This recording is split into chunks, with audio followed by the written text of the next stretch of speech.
किस तरह से धीरे धीरे भारत सरकार ने बीएसएनएल को साइडलाइन किया और अब भी ऐसी कोशिशें जारी हैं जिससे धीरे धीरे बीएसएनएल एक लॉस मेकिंग कंपनी बन जाए और बाद में पूरी तरह से खत्म हो जाए।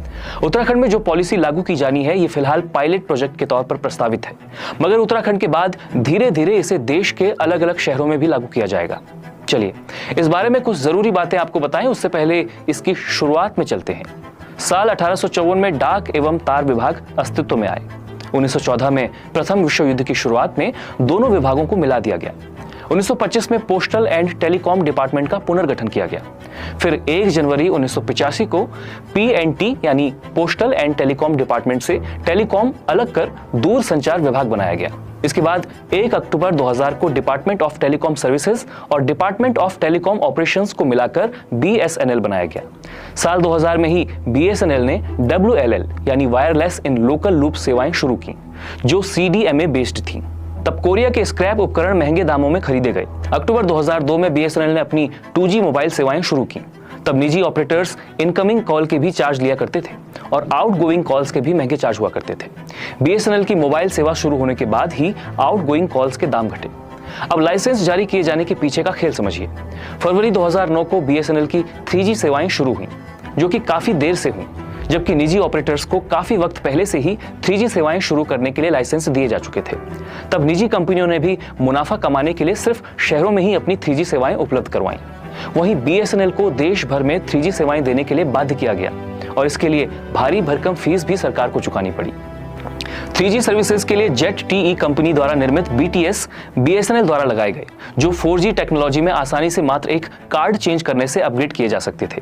लेकिन जब उन्हें अपग्रेड करने की बारी आई तो सरकार ने बीएसएनएल को ZTE कंपनी के BTS इस्तेमाल करने से मना कर दिया। सरकार ने अपने इस फैसले के पीछे की वजह स्वदेशी तकनीक का इस्तेमाल किया जाना बताया, जबकि बाकी निजी कंपनियों को विदेशी कंपनियों के अच्छे उपकरण इस्तेमाल करने की खुली छूट दी गई थी, जिस वजह से जो BTS आसानी से 4G में अपग्रेड किए जा सकते थे उनकी जगह नए और स्वदेशी उपकरणों का इस्तेमाल करना पड़ा। इसकी जिम्मेदारी TCS कंपनी को दी गई थी। ऐसे में बीएसएनएल को नए उपकरणों पर भारी भरकम खर्च करना पड़ा। TCS ने C-DOT से मिलकर बहुत कम वक्त में ही 4G टेक्नोलॉजी के उपकरण बनाने की कोशिश की।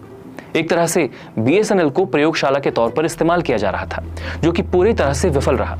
जिस वक्त तमाम निजी ऑपरेटर्स 5G की सुविधा शुरू कर चुके थे, बीएसएनएल इस स्वदेशी टेक्नोलॉजी का इंतजार करता रहा और अपनी सेवाएं शुरू ही नहीं कर पाया। कम समय में बनाए गए ये स्वदेशी उपकरण नाकाम साबित हुए, जिसका खामियाजा बीएसएनएल को भुगतना पड़ा। इस बीच बीएसएनएल का मजाक बनता रहा।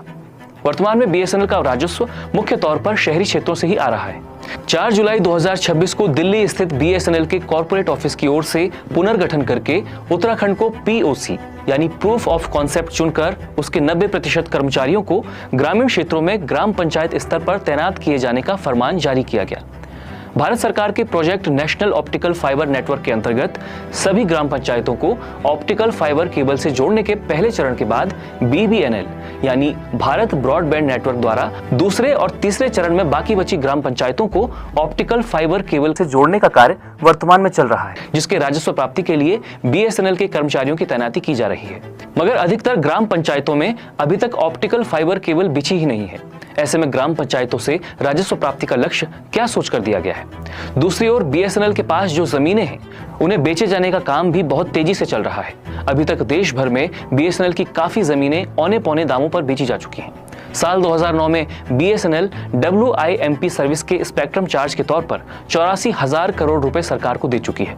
इस वायरलेस ब्रॉडबैंड को भी सिर्फ ग्रामीण क्षेत्रों में ही लागू करवाया गया, जबकि शहरी क्षेत्रों में अच्छे राजस्व का मौका था। इसी तरह अनेकों बार सरकार ने बीएसएनएल के हाथ बांधे रखे और उसकी फजीहत करवाता रहा। अब उत्तराखंड में इस तरह की कोशिश की जा रही है, जो कि कर्मचारियों के हितों के खिलाफ है। तो ये थी बीएसएनएल के डाउनफॉल की कहानी, जिसका एक प्रयोग इन दिनों उत्तराखंड में भी देखने को मिल रहा है।